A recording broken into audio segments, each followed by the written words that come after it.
voice is not clear. Hello. Okay, so how much experience do you have?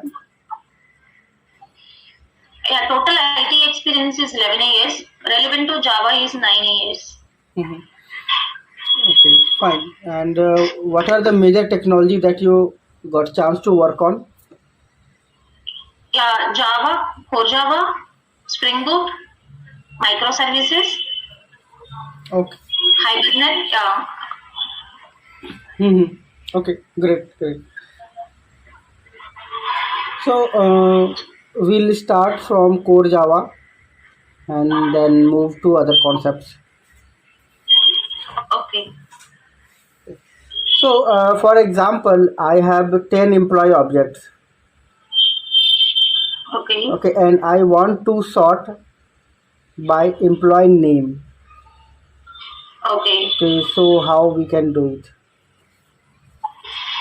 Yeah. So we have to first implement the for that employee model class the comparator, and we need to override the compare to method. By using compare to, we can compare by name these two employee objects. Okay, fine.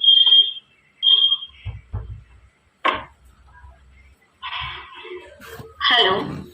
Okay, fine. So what's the difference between comparator and comparable? In which scenario we should go for?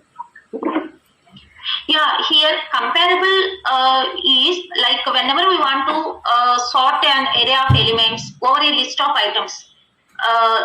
Comparable is used for the comparing only one type of fields, either by name or either by any array list. So comparable we will go for natural order sorting. But coming to comparator, it is whenever we want to compare more fields, more than one field. Comparing here multiple employees by their ID, by their name. So whenever we want to compare by age, multiple fields we can compare. At that time, you can go for the comparator. Mm-hmm. Okay. So suppose there is a restriction that you cannot modify the class. Okay. So in Okay. this scenario, which is suitable, comparator or comparable? You mean to say there is a scenario we should not modify the class on that which one we need to use, either comparator or comparable you mean to ask, right? Right. Right. So we should not modify the class means is it a immutable class or? No, the same class, same employee class. So not a immutable or mutable. No, it can be anything. Okay. So we don't want to change anything over the class? Yes. Actually, I didn't understand clearly. Can you please explain me like what is the scenario? See, employee class is there. So we don't want to add any new fields. We don't want to modify any structure of that employee class. At that time, what is the interface? Which is the interface better for this you are asking? Yes. Yes. So employee object has employee name, employee ID. Okay. And I want to sort by name. Okay, without modifying the class so which will be preferred approach, comparator or comparable? Comparable. See, in comparable we have to override the compare method, compare to, so this will require changes in class. Okay, you mean to ask that. Okay, I understood. Because for comparator, anyhow, we have to override compare to, right? Comparator. Right. Okay, So without modifying. leave it. Okay, that's fine. Okay, so what is serialization and why serialization is required? Yeah, so serialization mainly has introduced in Java to serialize the objects actually, to serialize the objects from object to bytecode in the network. So that is the major use of serialization. Whenever we want to make an object serializable, we should implement the serializable interface to particular model.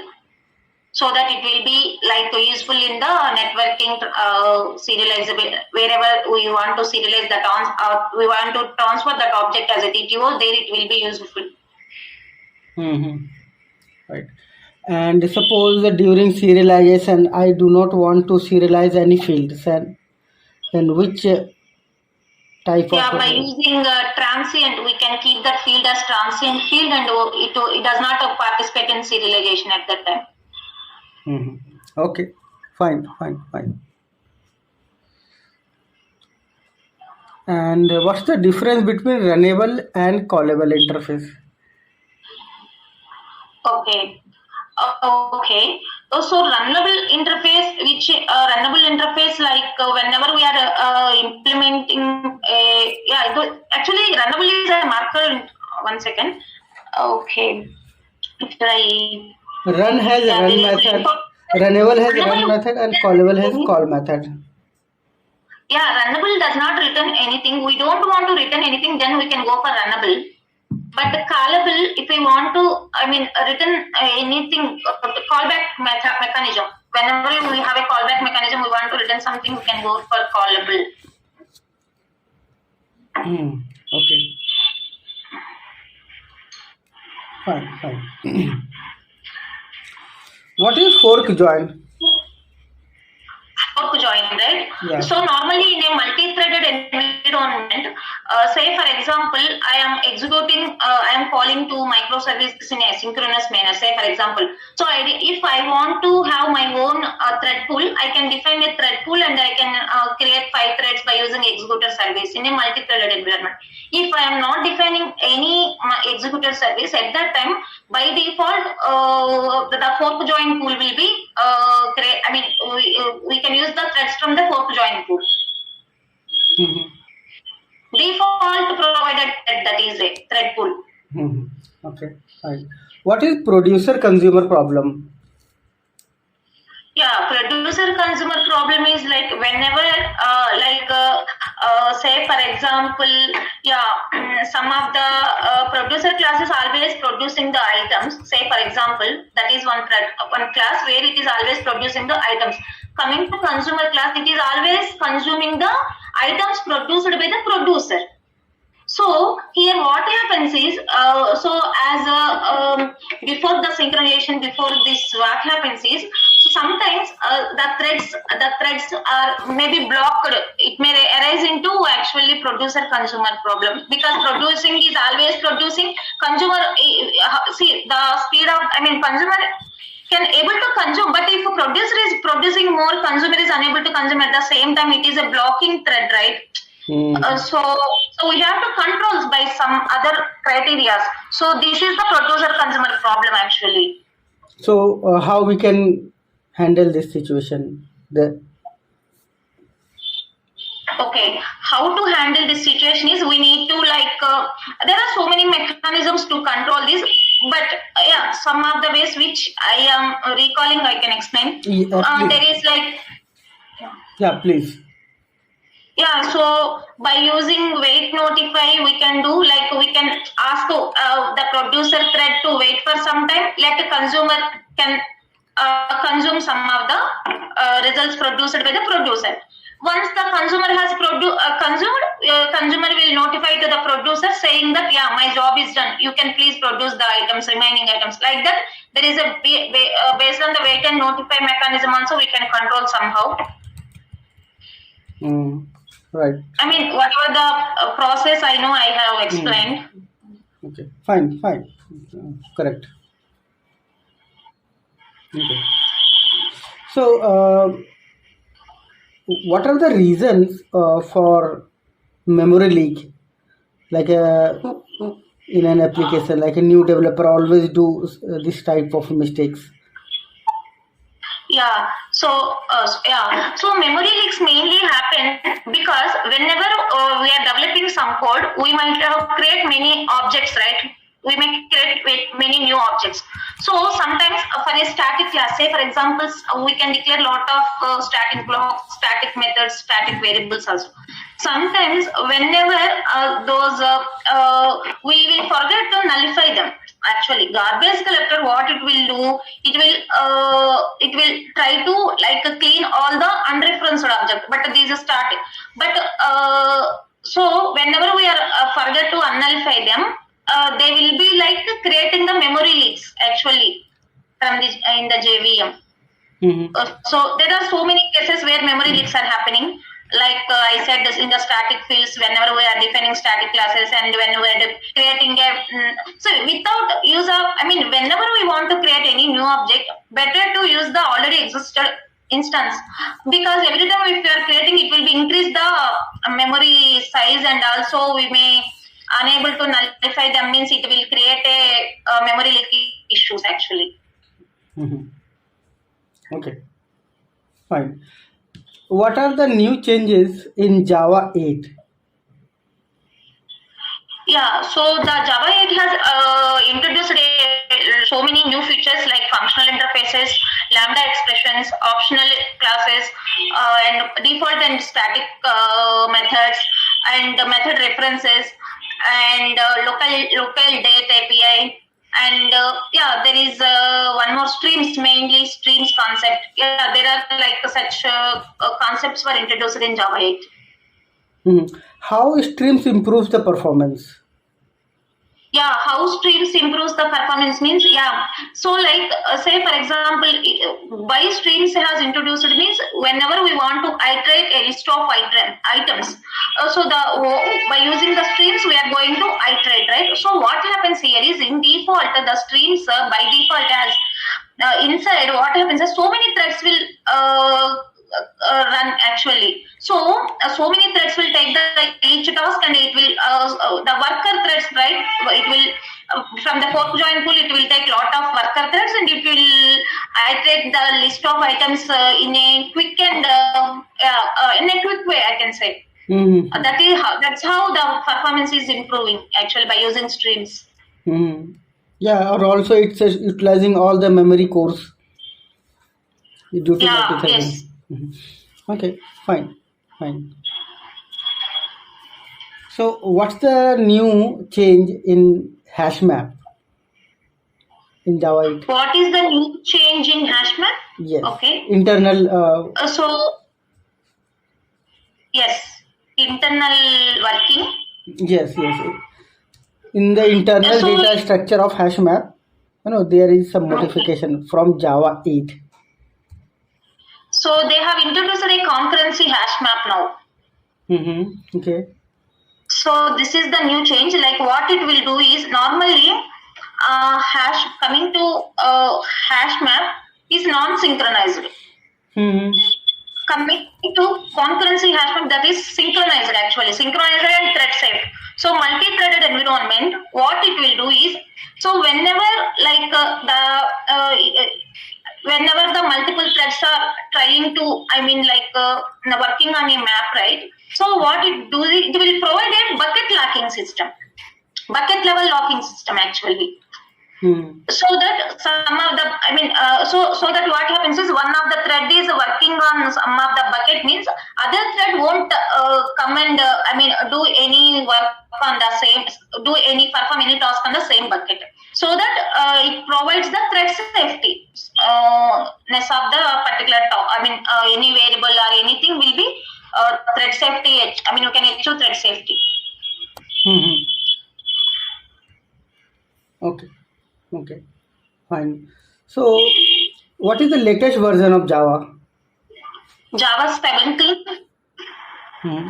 Do you know any features that? Any features means actually in our current project we are currently migrating Spring Boot 2.7.32, trying to migrate to 2.3.0. So where it needs the Java 17 version only for the compatibility. So here what I have known is not much, I mean experimented on this. Recently we have started R&D. Here instead of Java X we need to replace with Apache, I mean Jakarta. That only I come across actually. I need to explore on this more. Do you know what are the vulnerability issues? jar vulnerability? Yeah. Yes. So whenever we have developed a project, So after the deployment, we need to check for the vulnerabilities because otherwise, like security won't allow us because of these vulnerabilities to deploy in QA and prod environments. So as part of vulnerabilities, we need to check what are the vulnerabilities, what is the fix for that vulnerabilities. For example, log4j vulnerability. Right. So we need to hire that version, or we need to go for the other compatibility versions. So how, by which tool we check vulnerability? JFrog tool we can check. Okay. So have you worked on Black Duck 45? Sorry, what is that? Black Duck 45. So Black box? Black Duck. No. No, I'm listening just now. Maybe black box.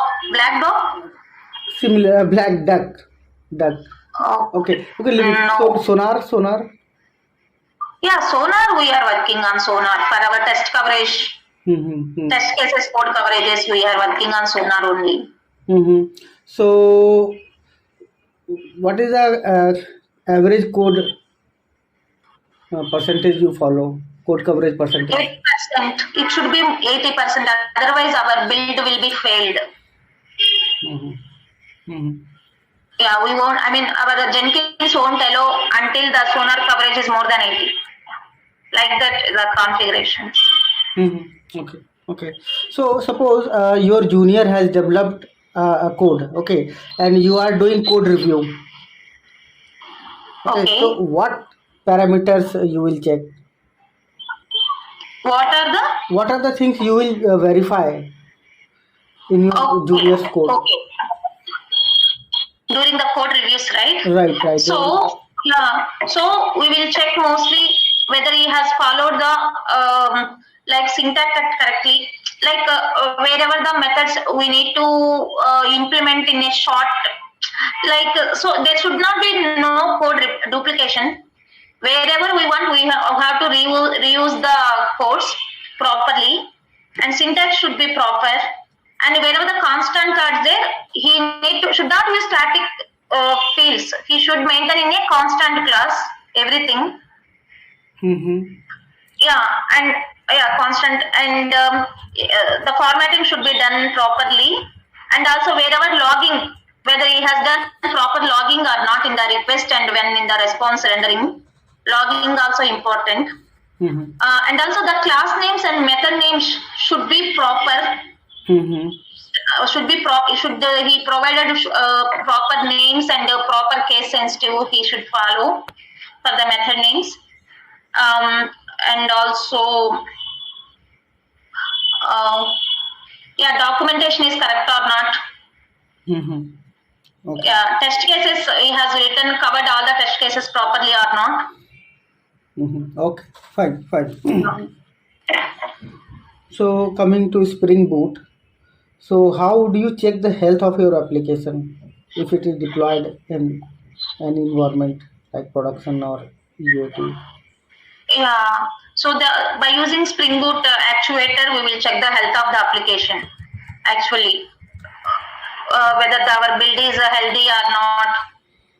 What is artifact ID? What is the build ID? What is the service name for which we are checking the health? So it will display everything by checking the health status of that particular microservice by using the actuator. And how will you manage the configuration files if there are multiple environments like UAT, stage, production, configuration management? Yeah, we will have for each one different properties we have defined actually. Application.properties _ dev, application.properties _ dev01, application_properties QA01. Like that for each environment we have different properties. But how we are defining in the configuration is like by defining the string profiles active equal to dev. If it is dev means, if we are pointing to dev, if it is to QA means we will define spring profile active to QA. Like that we will add in the configuration. Okay. So fine. What are the scopes of a spring bean? What are the Scope. scopes of a spring bean, right? Yeah, singleton, prototype, request, session, global session, if I'm not wrong. Yeah. Right. How we can read the properties from property file?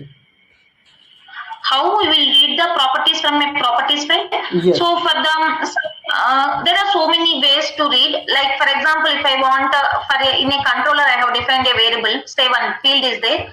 For that one, by using at value, we can fetch one thing.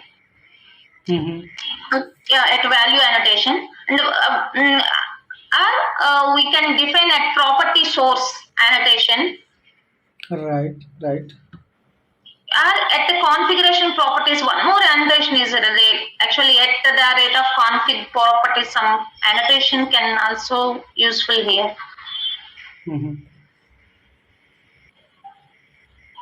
Okay. So in the component scan, so how we can exclude, scanning of some package? Yes. So we want to exclude some package from the component scan, right? Right. Yes, we can do. Over the Spring Boot application class, in the Spring Boot application class, where we will define the component scan equal to whatever the packages. I mean, if it is a main pack, we will declare the parent package normally. Right.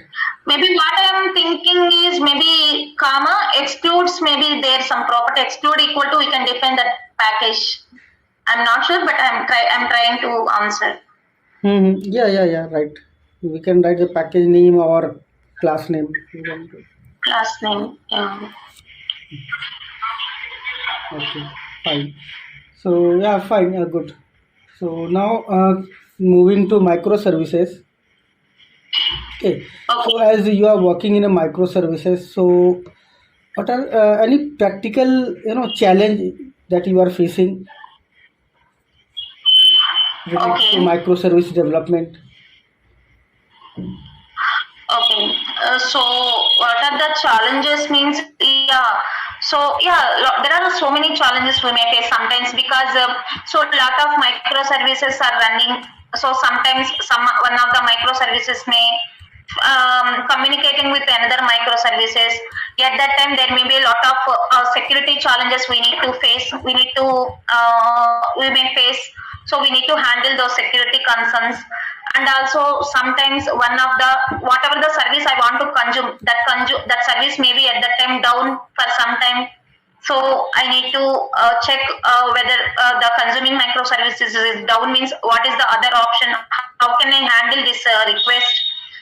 So that is one thing, and one more is like I need to improve. I mean, all the microservices are running at a time. How to balance the load? So like that, there are so many challenges we may come across, and we need to overcome them by implementing all these in a proper way. What is circuit breaker? Yeah, so circuit breaker is one thing. Say for example, I am trying to call one microservices. At that time it is down. So at that time I may retry 2 to 3 times. There is a retry mechanism provided by circuit breaker. So we can retry if still within the 3 attempts also. Say for example, I have given maximum attempts as 3. So within 3 attempts also I am unable to get any response from the service upstream. Then we can fall back to any other default response to the front end. So that is one thing. How you are doing service to service authentication, not from UI to from user to controller, service to service authentication. Okay. Service to service authentication can be done by yes, I understood. Token, JWT token, Java web-based tokenization is there. So that is one thing. And what Mm-hmm. I am thinking, yeah, normally whatever you are asked value, first question is like from UI to application, that is one thing, normal web security. Mm-hmm. Yeah, security level. So after that, by passing any token, clients. So we need to first send the token. If client verifies the token, if it is matches with the token, then only it will provide the services to produce. Producer the microservice. Publisher. Otherwise, it won't able to consume that service at all. So JWT, I can say one option. Mm-hmm. Mm-hmm. Okay. Yeah. Fine. Either we can, store JWT token, or we can just pass on the same token that we have created during user authentication. Okay, so Yeah. how we can monitor the logs? Okay. How we monitor the logs in the dev and QA or In any field, like in production in production? or in Okay. or in Actually, microservices generally, how we'll monitor the logs? okay. What we have used is by using, we have configured the app insights from the Azure cloud, Mm-hmm. where all of our logs will be stored in the app insights actually. App Insight. Okay, from Azure cloud you can monitor all these. Monitor. Yeah. Mm-hmm. Okay. Fine. Okay. So now we have to move for one small coding test. Okay.